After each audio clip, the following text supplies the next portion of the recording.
Halo, kembali lagi bersama saya Selina Joni.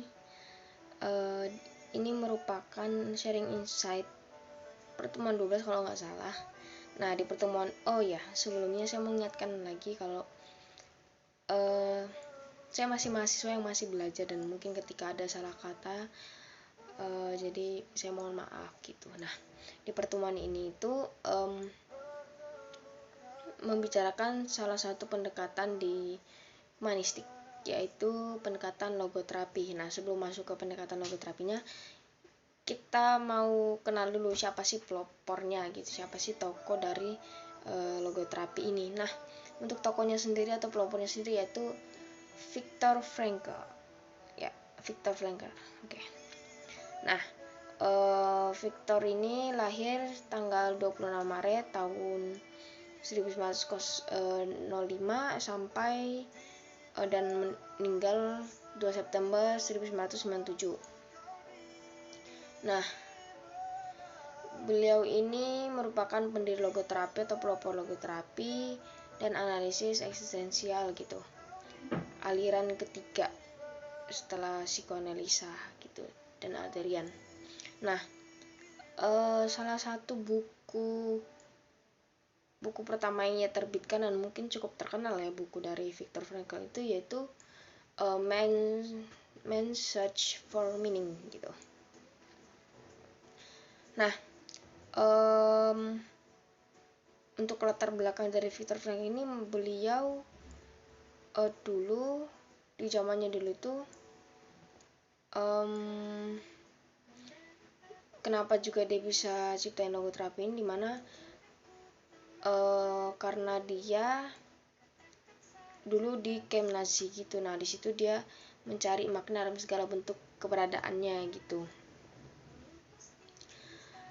Oke, mungkin langsung masuk ke Vipatu strateg dari logoterapi sendiri. Nah, Viktor Frankl itu filosofi dari logoterapi itu sendiri itu ada 3. Yang pertama itu bahwa manusia motivasi utama hidup manusia itu adalah menemukan makna hidupnya. Jadi memang logoterapi ini menekankan ke pemaknaan hidup gitu, arti hidup gitu, arti di balik ketidakenakan, keresahan, kelaraan kita itu ada makna gitu. Nah, Viktor logoterapi itu menegaskan ke pemaknaan dalam segala situasi gitu, termasuk situasi yang kita nggak nyaman gitu, kita nggak suka atau yang bisa dibilang itu masalah gitu. Lalu filosofinya juga bahwa manusia ini pada dasarnya mampu menemukan makna dalam hidupnya dan dapat menyadari potensi yang dimiliki gitu. Dan juga manusia dapat menghadapi setiap apapun dalam kehidupannya dengan perilaku yang lebih efektif gitu.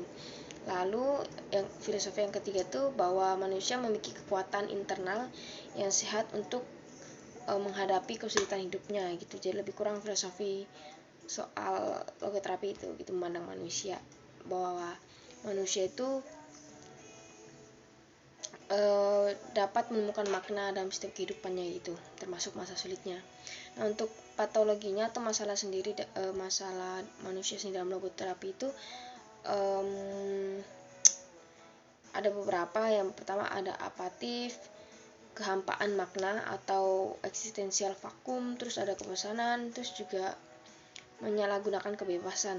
Nah, sebelumnya tuh di logoterapi itu ada 3 prinsip. Yang pertama tuh the meaning of life atau pemaknaan terhadap hidup, terus ada the freedom of will atau kebebasan memilih kehendak itu, terus juga the will to meaning atau keinginan menemukan makna gitu.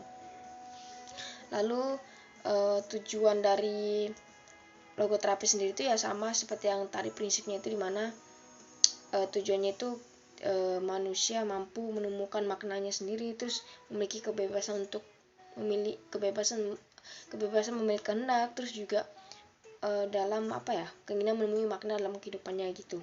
Nah, untuk strateginya itu seperti mungkin konseling di awal gitu pada dasarnya, dimana pembukaan itu membangun raport yang baik dengan konselor, lalu mendengar secara aktif, terus mencari eksistensial vakumnya tuh, atau kehampaan maknanya itu di mana gitu. Lalu nanti di akhir itu konselor dan si konselornya itu membuat kesimpulan bersama gitu dari apa yang sudah dibicarakan dari awal sesi konseling sampai akhir gitu. Nah, kalau teknik dari logoterapi sendiri itu ada 3. Yang pertama di reflection, Socrative di dialog, sama paradoxical intention, seperti itu. Dan mungkin itu sekian sharing insight untuk materi pendekatan logoterapi. Sampai ketemu di video selanjutnya.